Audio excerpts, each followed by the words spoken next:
माँ कलयुग एक छोटे से बालक थे जिनका नाम था धन्ना जाट। बड़े महान भगत हुए। उनको परिवार की माँ ले गई कथा सुनाने, तो कथा में कह रहे थे बिना भगवान का भोग लगाए जो खाता है वो पाप खाता है, भगवान की सेवा करनी चाहिए। तो घर में आए, अपनी माँ से कहा, 8-10 वर्ष के होंगे, कि हमारे घर में तो भगवान है नहीं, भगवान का भोग नहीं लगता, पाप खाया जाएगा, अब कैसे होगा। तो कथा का आखिरी दिन था, तो पंडित जी के पास गए, कहा कथा आपने सुनाया कि बिना भगवान का भोग लगाए नहीं खाना चाहिए, भगवान हमारे यहाँ तो भगवान है नहीं, तो आप भगवान दे दो। तो उन्होंने देखा कि बच्चा है, तो उन्होंने कहा देखो कथा समाप्त होगी तब भगवान दे देंगे। अब वो दूसरे दिन जब जाने लगे तो उनके पीछे चले, भगवान दे दो गुरुजी आप कह रहे थे। तो उन्होंने सोचा लड़का है, इसको ठाकुर जी तो दे नहीं सकते, तो भांग खाते थे, तो भांग का बट्टा ऊपर का, कहा ये भगवान है ले लो।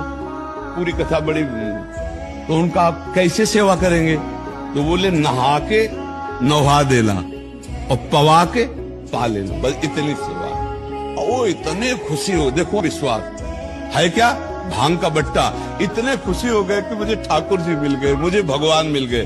घर में गए, नहाया और ठाकुर जी को ना, वही मतलब भांग के बट्टा को ना, और बाजरे की रोटी गरीब आदमी सामने रखा, पाओ प्रभु। वहां प्रभु कहाँ।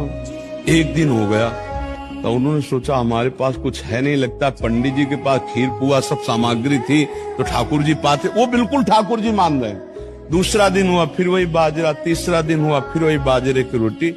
तो वो रो रो करके ऐसे भांग का बट्टा पकड़ा, कहने लगे प्रभु हमारे पास नहीं है कि हम तुम्हें खीर पूड़ी पुआ पवा सके, और गुरु जी ने कहा बिना पवाए पाना नहीं, अगर आप नहीं पाओगे तो हम चाहे मर जाएं लेकिन नहीं पाएंगे।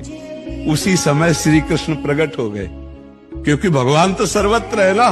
भांग के बट्टे की जगह में श्री कृष्ण बैठे हैं, उन्हीं की अवस्था का रूप लेके, और वो और बाजरे की रोटी शुरू कर दी पाना। तो बोले देखो तुम कितने निर्दयी हो, 3 दिन से तो हमें भूख लगी है, हमारे घर में ज्यादा कुछ है नहीं, 1-2 रोटी माँ बना पाते, गरीब आदमी, पूरी रोटी तुम नहीं पाओगे, आधी हमें दो आधी तुम पाओ।